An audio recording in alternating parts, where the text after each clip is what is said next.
choix de prendre la vie du bon côté, d'oser le positif. Alors, si vous êtes prêts, c'est parti, car c'est midi.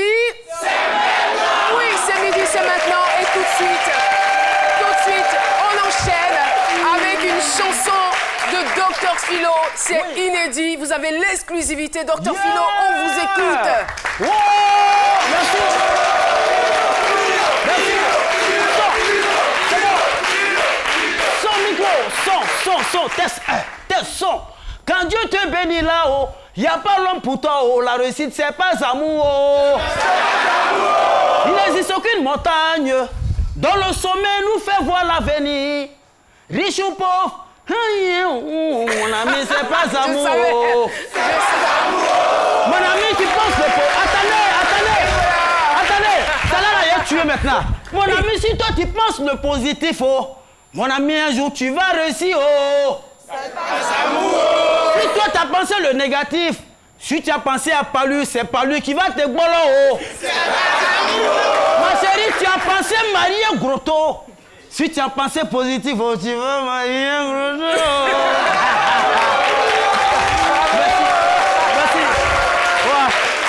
Merci. Mais il faut... Il y a le bureau qui est là, il y a le bureau des droits d'auteur qui est là, il faut recadrer les choses. C'est une chanson de Lamté Champion. C'est un petit qui fait du zouglou, qui... Vraiment, j'ai essayé de parodier la chanson, mais il chante très bien. Mais pourquoi vous nous avez fait ça? Vous nous avez dit que la chanson venait de vous, Dr Philo. Oui, mais... Au début, là, c'est pour lui, mais après, là, c'est pour moi. Merci beaucoup. Merci, public. Merci à la chorale. Merci. Toute l'équipe qui est avec nous aujourd'hui, composée du doyen Kassi, de Priscille la dégameuse, bien sûr, de Raïssa Bomba, oh là là, Raïssa Diaby, Jessica Bomba, voilà. Je me perds. Il y a quand même une petite ressemblance quand même. Hein. Voilà, et bien sûr de Dr Philo. Et pourquoi pas ne pas applaudir pour le public qui est avec nous aujourd'hui.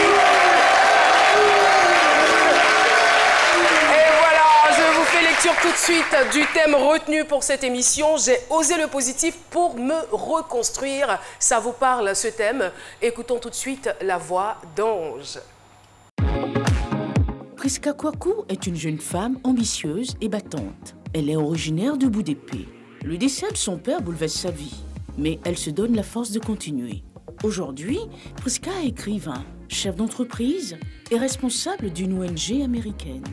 Priska Kwaku veut apporter aux femmes. Elle vient à ces midis pour partager son histoire. Restez avec nous, toute son histoire avec Caroline.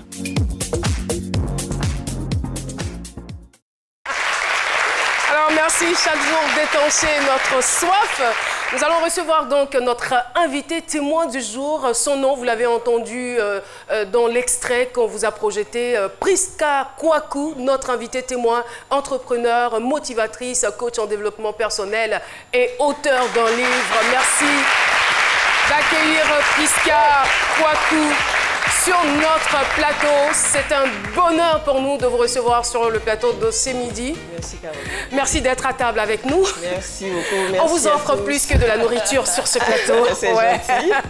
Merci en tout cas. Alors, Dr Philo, on va vous retrouver dans quelques petits instants. Mais je souhaiterais qu'on parte tout de suite pour le micro-trottoir, retrouver donc notre paterne Assémian. C'est parti.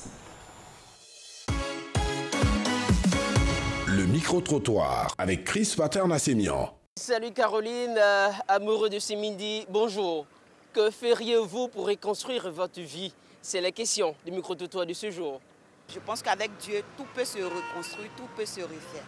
Même quand on sort de prison, il y a une vie. Quelles que soient les difficultés de la vie, quel que soit, en tout cas, ce qui se passe, mets-toi dans la tête qu'il y a toujours un espoir. La première des choses d'abord, c'est de faire le bilan de sa vie, de voir les causes, ce qui nous a poussé, n'est-ce pas, à sortir de la trajectoire, et puis ensuite en tirer des leçons, et puis bon, repartir sur de bons pieds. C'est pas parce que ça ne va pas partout que moi ça ne peut pas aller chez moi. Moi, je sais que je suis ambitieux, il y a beaucoup de choses à faire. Je sais que l'objectif que je dois atteindre, forcément je vais atteindre ça, peu importe, quel que soit alpha, quel que soit ce qui se passe. Moi, je me suis lancé un objectif, je dois atteindre, et puis par la grâce de Dieu, avec la foi aussi en Christ, je pense que je vais atteindre ça. Si tu n'as pas foi en tes capacités, tu ne peux aller de l'avant. Ça, c'est ce qui est indéniable, ce qui est clair. Si tu n'as pas foi en toi-même, tu ne peux aller de l'avant parce que c'est ta capacité et ta foi en toi-même qui te permettra, bien entendu, d'échelonner, de bâtir quelque chose demain. Je suis capable de tout faire sauf voler. J'aime pas trop travailler dans les bars et les maquis à cause des conséquences que ça peut avoir, à cause de la clientèle ou bien de la mauvaise gérance. Mais si c'est pour faire même travail de servante, je peux. Je suis capable de faire beaucoup de choses, travailler, même laver un cadavre. Parce que pour moi, repère tout, c'est pas vraiment la fin. Hein. Ce n'est que le début d'une nouvelle vie. Si dans le passé, j'ai eu l'argent que j'ai investi, que ça n'a pas marché, je repars à zéro. Je peux même devenir jardinière, essuyer les maisons. Je ferai tout. Tout ce qui est noble, tout ce qui est bon, tout ce qui est juste, tout ce qui est propre et blanc, sauf la prostitution. Bravo. Belle chute, en tout cas. Et moi, cette jeune dame, j'aimerais qu'elle vienne dans cette émission. J'aimerais qu'on puisse l'écouter. Elle a forcément des choses à nous dire, beaucoup de choses à nous dire. Docteur Philo, je reprends tout de suite le thème. Oui, c'est ce que vous avez retenu. Alors, j'ai osé le positif pour me reconstruire. L'avis de Docteur Philo, c'est tout de suite et maintenant. C'est mon avis, avec Docteur Philo. Merci beaucoup. Voici le micro-trottoir est clair là-dessus, oser le positif pour se reconstruire. Il n'y a pas quelqu'un qui a dit quelque chose de négatif ici. Et c'est un sujet très philosophique. Oser le positif, c'est attirer la bonne vibration sur soi. Voilà, pensez, j'ai dit dans la chanson, quand vous pensez le palu c'est le palu qui va vous bolor. Si vous pensez la carie dentaire, carie va vous faire souffrir. Donc il faut penser le positif. Nous, les philosophes, nous on épouse cette doctrine-là. Il y a même un philosophe, c'est une fois qui a dit, c'est-à-dire, la poule ne va jamais papier la mauvaise graine auprès de ses enfants. Donc tout ce qu'elle est papier, c'est de la bonne graine. Voilà, donc il faut attirer la bonne vibration sur soi et oser le positif, penser positif, c'est être ambitieux, c'est rêver. Mais attention, quand on rêve trop, là, on risque de tomber dans la lagune. Voilà, donc il faut oser le positif, il faut penser le positif, c'est très important. Regardez, souvent, je déplore certaines choses, souvent il y a des gens même qui fêtent l'anniversaire de leur maladie. Comme moi j'ai eu palu le 15 septembre dernier, on dit c'est 15 septembre, je l'ai dit, ah mon palu cette année-là n'est pas venu. Mais attention, le palu risque de revenir parce que vous attirez la mauvaise vibration sur vous-même. Et en même temps, cette philosophie-là n'est pas toujours vérifiée. Parce que moi je dis toujours que celui-même, il faut parfois aussi oser le négatif. Il faut souvent penser le négatif, il faut souvent être audacieux. Oui, vous parlez de celui qui parle de la mort chaque fois, il ne met pas vite. Vous avez déjà vu funéraire de chauffeur de Kwabia? C'est rare, on dit Bache qu'elle il était chauffeur de Kwabia, ils sont vieillis dans leur boulot. Oui, c'est pas tout vérifié. C'est pas tout vérifié. Et la science même, madame, vous pensez le positif, mais vous laissez le négatif où? La voiture dans laquelle vous êtes monté ce matin, si on n'avait pas branché les deux bornes positives et négatives de la voiture, vous ne serez pas là. Donc il faut aussi utiliser. La science est contre cela. Donc pourquoi on aide la lumière? De toute façon, c'est votre avis. Hein. Oui, c'est mon avis. Non, mais pourquoi on respecte d'ailleurs. C'est très philosophique. Pourquoi on aide la lumière? Il faut brancher le plot et le culot de la poule pour qu'il y ait la lumière dans la maison. Donc il faut le culot et le plot. Vous n'avez pas fait science pour dire. Alors, donc c'est ça. Donc je dis que c'est pas forcément vérifié, ça limite la cette assertion. Et je voudrais profiter pour remercier le directeur général de la RTI, remercier vous Caroline, remercier M. Andjou, remercier la réalisatrice Jeanne Degault Faoulou, Massandje, remercier ce public, remercier le ministre de la Communauté. Je suis en train d'oser, eux ils aiment ça, mais j'ose. Mais ça ne nous arrange pas. On vous remercie. Donc ça veut dire que parfois aussi... Docteur Philo. Merci de l'applaudir très fort. Alors, voilà, je rappelle que Madame Kwaku Priska travaille dans le domaine de la communication. Elle est aujourd'hui coach en développement personnel. Justement, un petit souci avec ce terme qui est aujourd'hui utilisé à tort et à travers. Tout le monde s'arroge, on va dire, la dénomination. Oui, je suis coach. Qui est coach? Qu'est-ce qu'il fait et comment le devient-on? Un coach, c'est juste un partenaire qui t'aide à atteindre les objectifs que tu te fixes. Donc, il y a plusieurs types de coachs. Il y a des coachs personnels et des coachs professionnels. On va dire que c'est un domaine, je dis le coaching a commencé dans le domaine sportif. Et puis après, vu les bénéfices que cela a engendré, ça s'est, on va dire, propagé dans tous les domaines. Tous les domaines. Et donc, le coach, c'est juste un partenaire qui t'aide à atteindre un objectif que tu te fixes. Et un coach, c'est celui qui sait écouter, qui sait accompagner une personne, c'est-à-dire emmener cette personne-là d'un point A à un point B, par exemple. Et on va dire que pour le continent que je connais, l'Afrique, c'est une discipline qui est nouvelle. Et donc, très souvent, quand quelqu'un sent qu'il sait écouter, quand quelqu'un sent qu'il sait se mettre à la place des autres, s'auto-proclament coach en fait. Parce que, mais c'est là quand même où il y a le danger parce que, je veux dire, coach sportif, la démonstration peut se faire sur le terrain. Mais coach en développement personnel, là, on a la charge de la vie des gens entre nos mains. Là, c'est encore dangereux parce qu'en cherchant peut-être à aider des gens, on peut parvenir à détruire carrément leur vie. Alors, qui on doit réellement appeler coach aujourd'hui? En principe, selon la déontologie du coaching, on doit appeler coach celui qui a une certification. Donc, qui est allé à l'école et qui est sorti avec son diplôme de coach. D'accord. Voilà.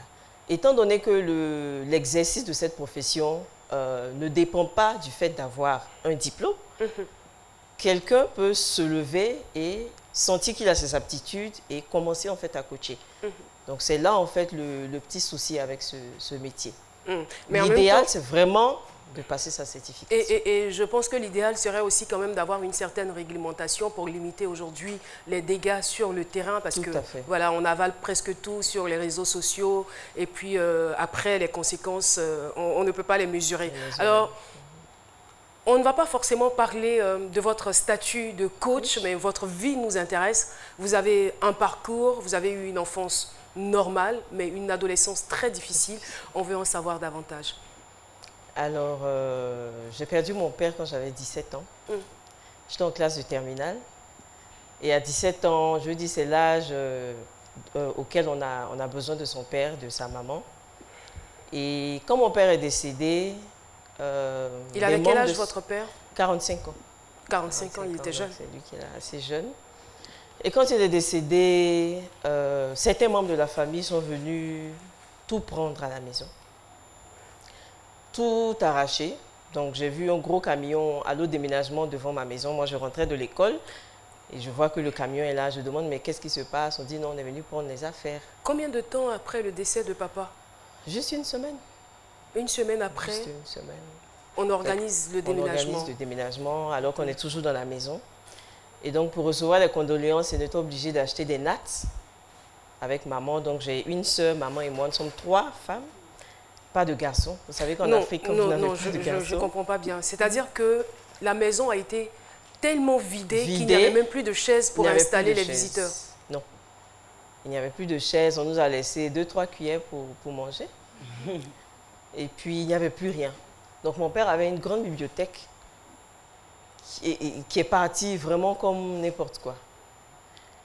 Et c'était très difficile pour moi, à cet âge-là, de comprendre comment est-ce que des personnes qui étaient amis, parents de la famille, aujourd'hui se deviennent des ennemis. Je n'avais pas compris cette transition-là. Et donc, de 3 repas par jour, on se retrouvait à un seul repas par jour. Donc, quand on a mangé le midi, le soir, c'est peut-être... C'est pas évident. C'est pas évident. Mais à cet âge-là, vous avez 17 ans, je veux dire, quelles sont les questions qui vous viennent à l'esprit? Quel genre de questions vous vous posez? Qu'est-ce que vous vous dites? Quelle analyse par rapport à la vie? D'abord, j'en veux à Dieu. Je dis, mais Seigneur, tu n'avais pas besoin de me faire subir ça. Pourquoi moi? C'est quoi la leçon? Qu'est-ce que tu veux enseigner ou qu'est-ce que tu veux prouver? Au moment où donc il y a 2 ans de cela, 15 ans que j'avais vraiment commencé à aller à l'église, à m'engager et tout. Est-ce que c'est ça mon salaire? Est-ce que c'est ça ma récompense? Je ne comprenais pas. Et quand je demandais à maman pourquoi ils sont venus prendre les affaires, elle dit laisse tomber, laisse tomber, laisse tomber. Donc ma soeur et moi, on est restés sans réponse jusqu'à aujourd'hui. On n'a pas compris pourquoi. Et qu'est-ce qui vous a fait le plus mal, on va dire, en dehors du départ de votre papa, dans cette histoire, dans cette ambiance, dans cette atmosphère? Je me suis sentie rejetée. Comme si je n'étais rien, comme si on n'était rien. Parce que là, tu as grandi avec papa et maman, tu as des repères. Tu te dis, notre vie est normale, ça va. Et puis du jour au lendemain, tu perds tout. Donc je suis vraiment tombée de haut. Tombée de haut. Et ça a développé en moi, on va dire, un sentiment d'insécurité et le pessimisme. C'est-à-dire le fait de voir le mal dans tout le monde et dans tout ce qui se passe autour de moi. Alors, quand vous dites « ils sont venus ramasser », les « ils », c'est qui particulièrement? Est-ce que ce sont les membres de la famille, les parents à papa? Les membres de la famille. Les membres de la famille. Vous êtes quelle ethnie? Ati. D'accord. Est-ce que c'est des membres de la famille que vous connaissiez auparavant? Oui, oui, absolument. Carlo, je voudrais aussi demander quelque chose. Vous avez dit que vous ne comprenez pas pourquoi vous et pourquoi tout ça vous arrive. Mais est-ce que maintenant, vous comprenez ça mieux? Oui, j'ai compris. C'est pour ça que je suis là aujourd'hui. J'ai compris. Moi, je veux savoir. Vous avez dit que quand ils sont venus ramasser tout à la maison, vous avez posé la question à maman de savoir qu'est-ce qui se passait. Elle a dit de laisser tomber. Est-ce que vous-même, vous êtes allé demander aux parents de votre père qu'est-ce qui se passait? Ça, c'est des questions... Quelqu'un qui vient prendre matelas, vous allez lui demander... Tu ne peux même pas te penser demander à qui que ce soit. Je dis, les enfants n'ont pas droit à la parole. Même la veuve n'a pas droit à la parole. Ce ne sont même pas des enfants. Et s'ils ont le temps de vous répondre même? Parce qu'ils ont des bagages sur la tête, ils sont chargés, donc ils sortent. Donc, ils n'ont pas le temps de vous écouter. Hein. Voilà. Donc, il y a certaines familles qui disent que c'est la coutume. C'était le cas chez vous? Je ne sais pas.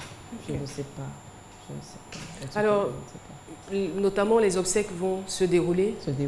Votre vie après les obsèques, qu'est-ce que ça devient? Après les obsèques, ma sœur se cherche. Je me cherche aussi. J'ai eu le temps de finir mon examen parce que j'étais en terminale. Je devais passer le bac 2 semaines après l'enterrement de papa. Ben, après, j'ai eu mon bac. Félicitations. J'ai eu le bac. J'ai été orientée dans une grande école. À l'époque, quand on était orienté, on payait 40 000 francs CFA. Et une école de prestige. Hein. Oui, vraiment. Donc, 3 mois après le bac et tout ça, on a commencé à fouiller les bagages et tout. On a aménagé dans notre nouvelle maison. Donc, d'un quartier résidentiel, on se retrouvait au quartier cimetière de Bingerville. Donc, on a découvert par hasard que papa avait une assurance vie pour moi et ma sœur. Donc, on va à l'assurance, on se renseigne et ils nous disent qu'on a 240 000 francs l'année pour vivre parce que papa a dû prendre de l'argent là-dedans aussi pour se soigner. Donc, 240 000 quand je paye ma scolarité, 40 000 l'année, il me reste 200 000 francs pour l'année. 200 000 francs pour l'année. Et vous habitiez où à l'époque? En ce moment-là, mon grand-père m'a récupéré chez lui. D'accord. Je veux dire, dans quelle commune? Je veux juste avoir un aperçu de la distance que vous alliez parcourir entre votre lieu d'habitation et votre école. C'était Yopougon Plateau. Yopougon Plateau, d'accord. Avec le bus 39, je ne vais jamais oublier ce numéro de bus-là. Parce que souvent, tu luttes tellement que ta chaussure reste, quoi. Oui, ou ta jupe se déchire, et voilà, c'était comme ça. Et donc, 200 000 divisé par 12 mois, ça me faisait 16 000 à peu près. Et les 16 000, j'avais 3 000 francs pour ma carte de bus. Au moins, je peux me déplacer. Et puis les 13 000, on gère. Mais on le sait, c'est insuffisant. On ne va pas citer le nom de l'école, mais vous vous retrouvez dans une prestigieuse école où on retrouve des filles et des fils à papa, je sais de quoi je parle. Alors vous, avec 16 000 francs en poche pour tous vos besoins, vous faites comment? Vos besoins de jeune fille, pour vous nourrir, pour les fournitures, les livres, puisque vous êtes dans le domaine de la communication, il y a des livres importants que vous devez acheter, tout ça. J'habitais chez mon grand-père et il m'a beaucoup aidé. Mon grand-père maternel a été pour moi un soutien inestimable. Qui m'a aidé, donc j'avais le juste nécessaire. J'avais le juste nécessaire et je ne pouvais pas demander plus. Je ne pouvais pas demander de belles chaussures, non, non. Fallait pas exagérer. Donc, je me contentais de ce que j'avais. Alors, vous nous avez expliqué qu'arrivé à un certain moment, vous êtes retrouvé en cité universitaire. Billet Didier comme cambodgienne, c'est-à-dire que vous squattiez la chambre de vos amis. Oui, donc ça c'était en deuxième année de BTS. En deuxième année de BTS. J'ai dit à mon grand-père que la distance me fatiguait, Yopougon Plateau, je ne pouvais plus. Et il faut que je me rapproche, au moins que je sois à Cocody. D'accord. Et donc j'ai rencontré une sœur en Christ à l'école et je lui ai demandé est-ce que tu peux m'héberger chez toi. Mon grand-père n'était vraiment pas d'accord. Ça, il n'était pas d'accord. J'ai dit papa, il faut que je prenne ma vie en main. Il faut que j'aime mon BTS. Il faut que je me donne les moyens d'avoir ce diplôme-là. Et donc, je vais en cité et la dame, c'était une chambre double. Hein. Et de son côté, déjà, les 2 places du lit étaient occupées. Donc, j'avais que le sol là pour dormir. Donc, je dormais entre le placard de l'autre côté et la chambre, le lit. Donc, ça, c'est la chambre en cité. Donc, c'est la chambre en cité. Au moins, on fêtait les anniversaires. Donc, ça, c'était lors d'un de mes anniversaires. Allez-y. Et Donc là-bas, c'était le même train-train quotidien, complètement limité. Au moins, j'ai appris à faire les crêpes là-bas, parce qu'on avait très souvent que des œufs et de la farine, un peu de sucre pour manger. Donc, c'était des garis, le pain avec l'eau sucrée. Voilà, c'est vrai qu'aujourd'hui, vous parlez de cette histoire avec le sourire aux lèvres, mais ce n'était pas pareil il y a des années. Je pleurais tout le temps. Voilà, on m'appelait la pleureuse. Parce que je disais, si papa n'était pas là, si papa était encore là, je n'allais pas vivre ça. Pourquoi? Je me posais beaucoup de questions. Franchement, j'étais désemparée. Je n'arrivais pas à comprendre, en fait, pourquoi j'étais dans cette souffrance-là, à cette époque-là. Je veux savoir. Vous avez dit que vous avez seulement 16 000 pour le mois. Et vous êtes dans une prestigieuse école et on citait aussi, on sait la vie, les filles, comment elles sont, les enfants à papa, comment ils font un peu les trucs et tout. Comment vous avez fait pour éviter la tentation, pour résister à la tentation? Parlant de tentation, il y en a eu beaucoup. Je prends pour exemple, un jour, j'étais partie à un camp de prière. J'avais juste le transport aller, mais je n'avais pas le retour. Donc, je me mets au bord de la route et puis je fais de l'autostop. Et je me dis, la plus belle voiture qui va venir, c'est celle-là que je vais arrêter pour monter là-dedans, parce que quand même, hein. Donc, je vois une belle voiture qui arrive. Et je monte là-dedans, le monsieur tout gentil me demande qu'est-ce que tu fais et tout. Je dis, je suis étudiante. Et comme j'ai vu qu'il ressemblait à quelqu'un quand même qui avait l'argent, je lui parle de mon projet d'aller en Europe. Je voulais aller en France pour faire de bonnes études et puis revenir avoir un bon poste. Et il me laisse son numéro et on continue les échanges. Donc il passait très souvent me récupérer à la descente de l'école. Il m'a fait sa proposition, si tu veux que je t'aide, je sois ton aval, il faut que tu sortes avec moi. Et il a utilisé ce thème précis-là, je vais changer ta vie. Je vais changer ta vie. Parce que dormir en cité à terre, tu es trop belle pour ça. Et qu'est-ce qu'il vous promettait? Un studio meublé, de l'argent. Wow. Déjà, même après chaque rencontre, c'était quand même un 30 000, un 50 000 qu'on me balançait. Vraiment, avec mon 13 000 du mois, c'était mon petit paradis. Vous avez eu la chance. Non, tout le monde ne trouve pas ça. Non, allez-y, elle va poursuivre un tout petit peu, allez-y. Voilà, donc j'étais en face en fait d'un gros dilemme. Est-ce qu'il fallait accepter, il n'était pas vilain, ou est-ce qu'il fallait... Sérieusement. C'est-à-dire qu'il avait tout ce qu'il faut, quoi. Non, il avait tout. Il était marié. Oui, il était marié. Toujours marié. Et il m'a même parlé, il m'a dit qu'il était sa femme, qui est quand même une personnalité de ce pays. Et donc, que bon, c'est pas... Et sa femme ne lui faisait pas d'enfant. Donc j'avais 20 ans à peu près. Donc si je lui fais un enfant là même... C'est gâté. Vraiment, c'est le paradis sur terre, quoi. Donc il m'a promis beaucoup de choses. Alors... Je pense que c'est là qu'on va marquer une pause. Parce qu'en ce moment-là, on se pose la question, est-ce qu'elle va accepter? A-t-elle accepté les propositions indécentes du monsieur? A-t-elle résisté? Bon, elle va accepter. Vous dites quoi, docteur Philo? Elle va accepter. Dormir même le sol. Vous pensez quoi dans le public? Alors D'accord. Alors, d'accord. À partir de cet instant-là, on peut aller pour la pub et puis juste après, on aura la réponse de Prisca. Vous n'êtes pas content qu'on revienne de la pub? Non? Mais je veux le sentir. Si vous nous prenez en marche, vous suivez. C'est midi et notre invité témoin s'appelle Prisca Kwaku, une jeune fille qui a perdu son père, enfin je veux dire une jeune dame aujourd'hui, mais c'est à l'âge de 17 ans qu'elle perd son père et la vie devient très difficile pour elle. Elle va se retrouver après le bac dans une prestigieuse école. Elle est obligée de vivre avec 13 000 francs par mois et c'est là qu'une proposition va s'offrir à elle. Une proposition, je vous assure, indécente. Voilà. Et la question qu'on lui a posée, c'était de savoir si elle avait accepté ou non. J'ai posé la question au public, ils étaient tous unanimes. Ils m'ont dit qu'elle va accepter.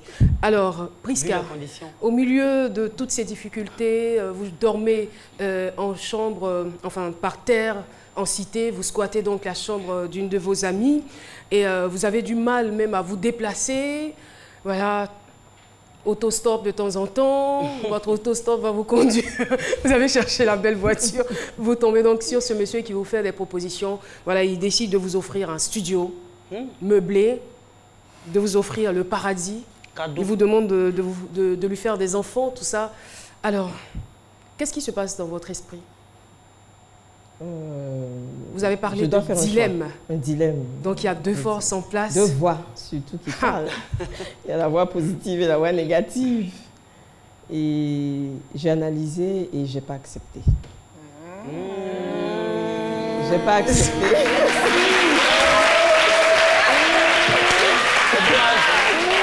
Je n'ai pas accepté. Je n'ai pas accepté. On ne peut pas compter sur vous. Hein, Mais écoutons le témoignage. Elle dit qu'elle n'a pas accepté. Je n'ai pas accepté pour deux raisons principales. Parce que déjà, il y a des valeurs que mon père et ma mère m'ont inculquées. Celle de savoir me contenter de ce que j'ai. De savoir me contenter du peu que j'ai. Mais vous pleuriez quand même? Je pleurais quand même. Mais c'était difficile. Et il y a aussi mes valeurs chrétiennes. Et j'ai eu surtout peur du fait que je ne voulais pas être demain une femme que le mari trompe. Je ne veux pas que ma fille soit une femme que le mari trompe. Parce que quand vous semez, vous récoltez. Parce que je considère que tout acte que nous posons sur terre est une semence. Et cette semence-là, elle va produire un jour, en bon comme en mauvais. C'est ça.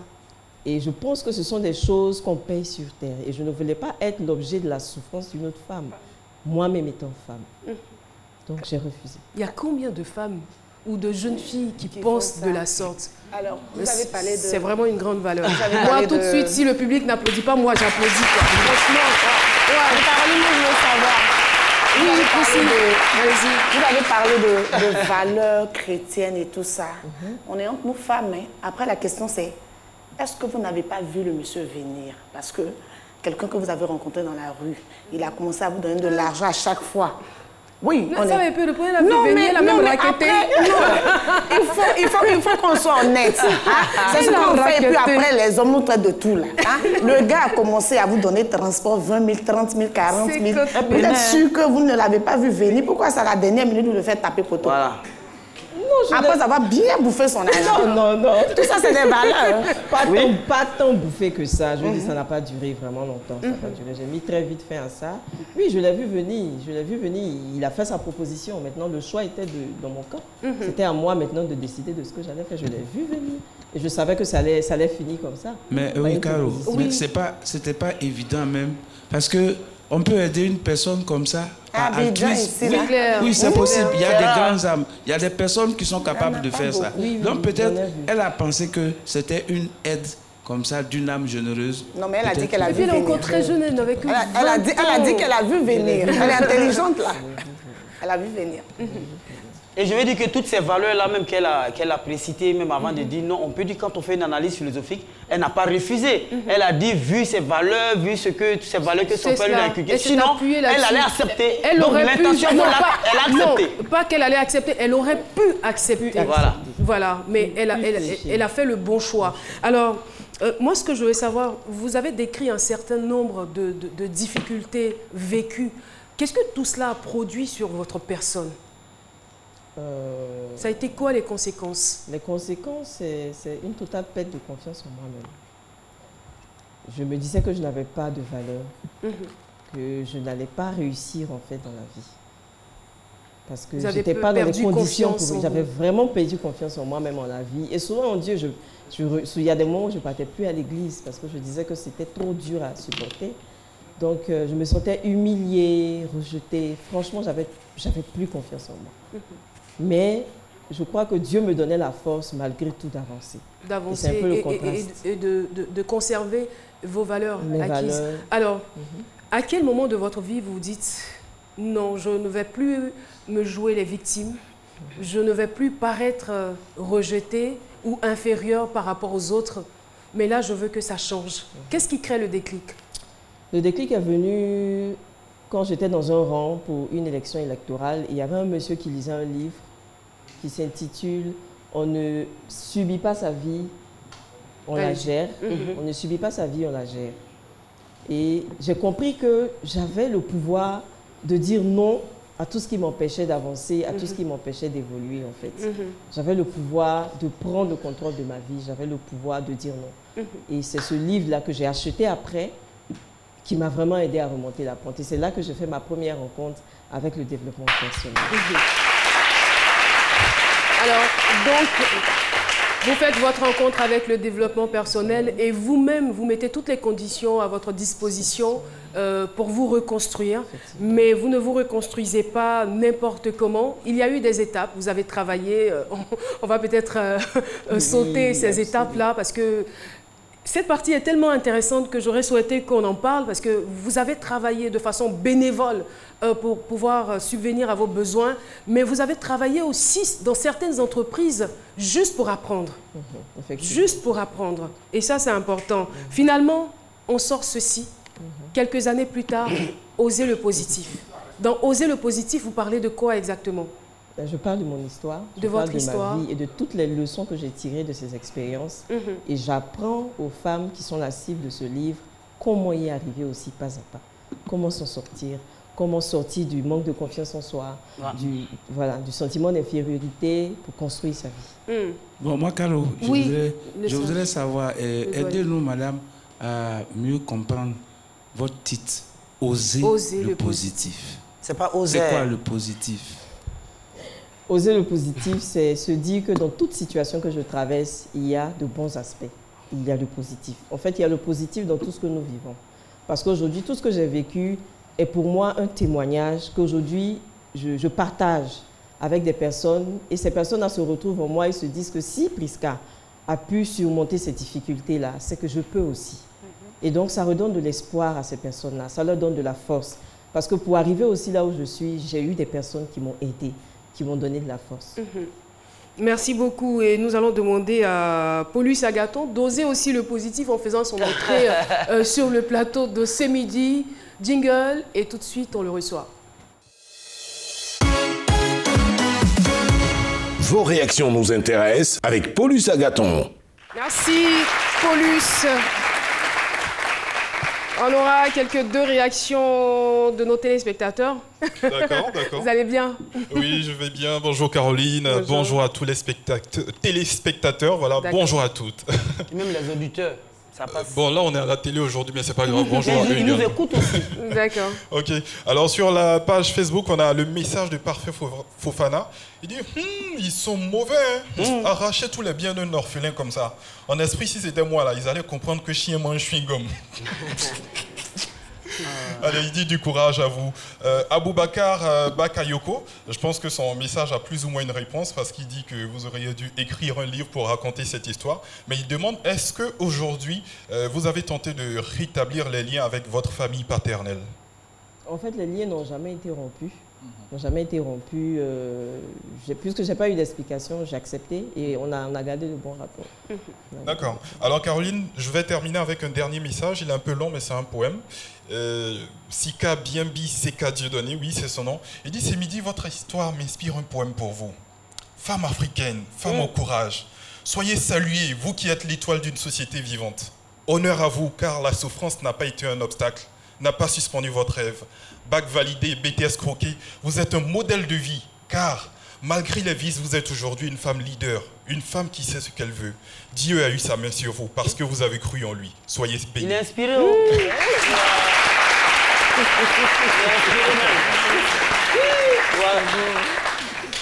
C'est beau. Voilà.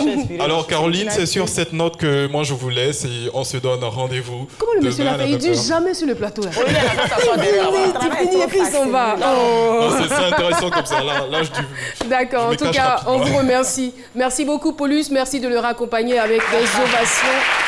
Voilà, nous avons presque terminé notre échange avec Prisca Kouakou. Alors, on revient toujours sur la confiance en soi. C'est vrai qu'aujourd'hui, tout le monde en parle. Oui, redonner confiance en soi.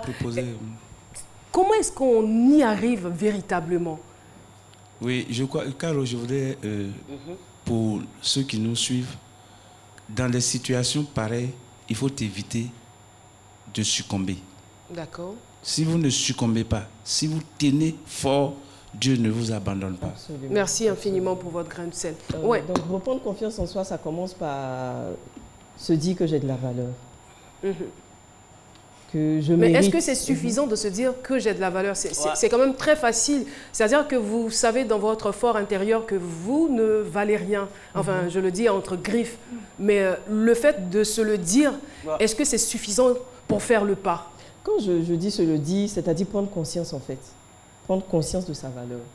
Prendre conscience du fait qu'on mérite une belle vie, peu importe les obstacles, peu importe les circonstances. Mais quand toutes les circonstances nous ont toujours dit non, vous ne valez rien, vous êtes une rébut de la société, vous êtes rejeté, vous n'allez rien pouvoir produire, rien de bon ne va sortir de vous, vous êtes bête, excusez-moi du terme, on a entendu des parents le dire à certains enfants et qui grandissent malheureusement avec et qui se sentent à la fin inférieurs.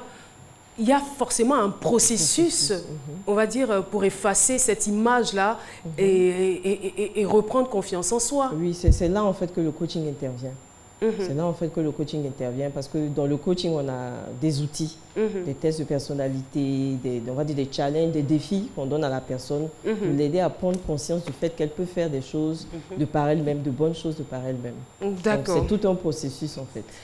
Vraiment, on ne peut pas tout dire sur ce plateau. Tout ce que je peux vous conseiller, c'est de lire Oser le positif. À l'intérieur, il y a son autobiographie, mais en même temps, il y a des conseils, il y a des éléments qui vont vous permettre d'aborder la vie de façon très, très positive et surtout d'avoir des résultats, de très, très bons résultats. En tout cas, Priska Kwaku, on a été très heureux de vous recevoir sur le plateau de ce midi.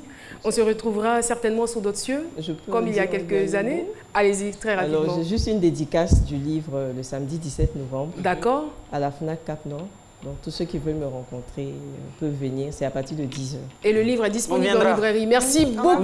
Merci d'applaudir Priska Kwaku, témoignage très inspirant que nous venons d'écouter. Et tout de suite, on va rester donc dans le domaine du livre Belle Transition, j'ai envie de dire. On a parlé de son livre et c'est à lire avec Raïssa Diaby.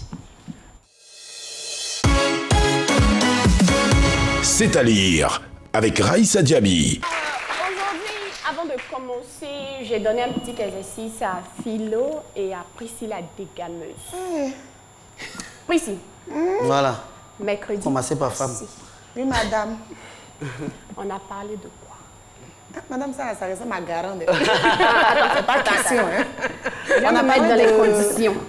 On a parlé de 2 livres. Enfin, vous avez parlé de 2 livres, je crois. Oui. Le premier, c'était celui de Elena Miro. Très le bien. miroir. Non, c'est bon. Le miroir, d'accord. Il y a plus 10. Philo. Oh. La deuxième œuvre. Là, franchement, c'est... Moi, j'ai oublié. Hein, et puis le blanc... Tu dis pas ces leçons. Blanche, nègre, je prends un truc blanche... Comment, je sais pas. Blanchi. Blanche-neige, blanche quoi. Bon, madame. Bon, il y a toujours des mauvais élèves, hein, donc... Blanchissez-moi tous ces nègres. Voilà, blanchissez-moi tous ces nègres. Non, mais fille, quand même. Alors, dans Blanchissez-moi tous ces nègres, on a abordé de grands thèmes. Donne-moi un seul. Aïe, aïe, aïe. Quelqu'un qui n'a pas trouvé titre, il va trouver thème comment? Peut-être que tu as le thème. Raïssa, on a parlé du racisme, je crois bien. On va aller très rapidement parce que le temps joue contre nous. C'était de Billet. Oui, Serge Billet, pardon. Serge Billet. Oui, de Serge Billet. Dedans, il abordait racisme. racisme et discrimination. Donc, j'ai voulu rester dans la cadence avec Serge Billet, mais cette fois en collaboration avec Odifax Ignax pour l'œuvre Singe, les dangers de la banalisation de l'esprit. Voilà. Merci. Voilà. Dedans, Serge Billet et Odifax Ignace parlent de racisme et de discrimination. Il cite des faits qui ont eu lieu, il cite même des célébrités telles que Barack Obama, Paul Pogba, Miss Italie 96, Christiane Taubira, tout cela sont cités là-dedans. Et l'histoire de Christiane Taubira, tout le monde la connaît, c'est une grande femme politique française qui a subi le racisme. Pour cela même, elle a fait adopter une loi à l'Assemblée nationale française, une loi qui est la loi Taubira du 21 mai 2001. Okay. Alors, je vous invite tous à lire Singe, la banalisation, les dangers de la banalisation des esprits, une œuvre qui va éveiller les consciences, qui est très riche, disponible partout sur Internet et dans les librairies. Visitez les librairies pendant le temps libre. Et notre œuvre du jour, de Serge Billet en collaboration avec Odifax Ignace, Singe, la banalisation des esprits, que je vous laisse cette semaine. Merci beaucoup, Raïssa Diaby. Et tout de suite, avec votre permission, nous allons recevoir nos invités surprise du jour. Eh bien, je reçois Esperanza Bio Perea, directrice de la Fondation culturelle colombienne noire. Merci de nous rejoindre sur le plateau. Elle est accompagnée de Mankwa Ode Honora, interprète, étudiante en année de doctorat en espagnol. Ah bon? Eh bien, avec vous, bonjour, bonjour. Buenos días. Comment te vas? Alors, depuis le vendredi, nous parlons espagnol sur ce plateau. Alors, Esperanza Bio, alors, on veut savoir, dans votre activité dans la Fondation culturelle colombienne noire, vous avez pour objectif de faire la promotion de la culture afro-colombienne. On veut savoir pourquoi. Allez-y. Parce que cela est important pour nous. Es muy importante para nosotros reencontrarnos con nuestras raíces y apropiar nuestra propia identidad cultural. C'est très important pour nous de rencontrer notre culture, nos racines et aussi de s'approprier ces racines-là. Alors, qu'est-ce qui est fait concrètement sur le terrain donc, pour un véritable retour aux sources? De manera concreta que se hace para regresar verdaderamente a las raíces. Participamos en convocatorias, creamos proyectos y tenemos también un encuentro de cultura africanistas que hace 35 años estamos haciendo en Colombia, llevando el continente a las Américas.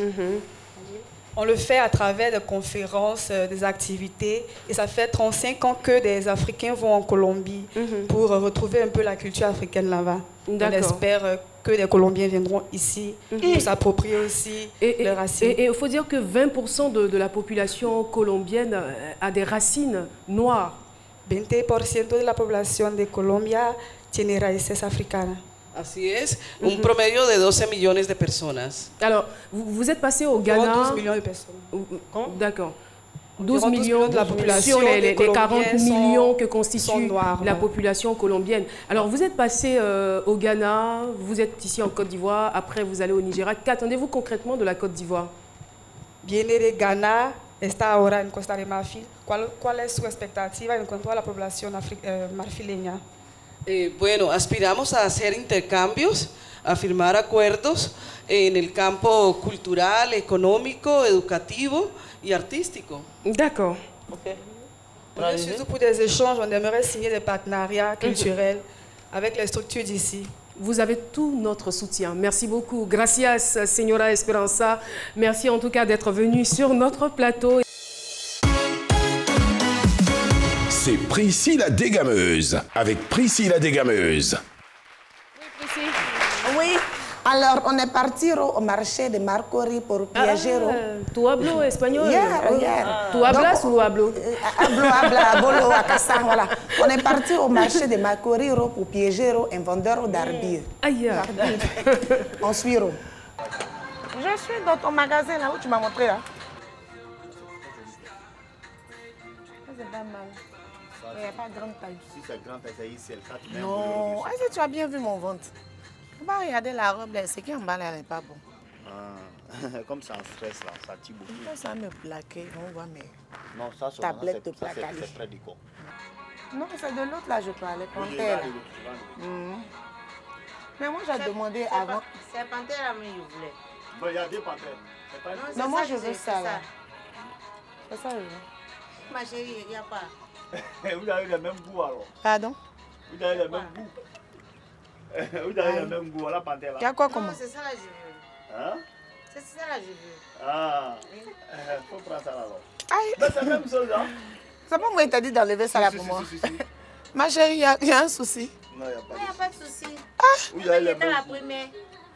Je t'ai dit, donne-moi ça là. Ou bien? Oui, tout à fait. Maintenant quoi? Non, il avait demandé premièrement. Elle avait demandé. C'est moi j'ai demandé. C'est moi j'ai demandé, tu n'as pas su que tu n'as pas suivi. Non, il n'y a pas suivi. Mais comme il y a un deuxième... Bon, bref, c'est pas important. Comment c'est pas important? C'est important. Ma chérie, je te parle pas. Hein. Ah, c'est pas à moi que tu parles. Ah, c'est dans le magasin, les honoris comme ça, on vient voir les gens pour venir discuter. Sinon, c'est moi quand même. Elle me voit dans la rue, elle peut me poser. Je parle de toi. Toi-même, Kounori. C'est bon comme ça, s'il vous plaît. Depuis là où vous discutez là, moi... Faut répéter ce que tu as dit là. Non. J'ai dit. Faut répéter ce que tu as dit là. Il a dit. Faut répéter ce que tu as dit là. Il a dit. Répète ce que tu as dit. Tu peux rester là. Laisse-moi mon frère. Laisse-moi. Laisse-moi. Elle est malade. Elle est malade. Elle peut se sarma. Elle est malade. Elle peut se sarma. Faut répéter. Répète. Faut répéter ce que tu as dit. Faut répéter. Tu peux rester. Laisse-moi. Faut me laisser. Faut me laisser. Faut me laisser. Il dit de me laisser. Faut me laisser. Laisse-moi. Faut me laisser. Faut me laisser. Faut me laisser. Faut me laisser. Faut me laisser. Laisse-moi. Laisse-moi. Faut te calmer. Faut me laisser. Non, faut te calmer ça. Mais ça veut dire quoi ça? Faut me laisser. Faut me laisser. Non, faut me laisser. Non, faut t'asseoir. Faut t'asseoir. Faut pas faire ça. Mais si tu as fait ça, moi-même, il va appeler mon ami. C'est là de croire de toi. Faut pas faire ça. S'il te plaît, faut t'asseoir. Merci toi.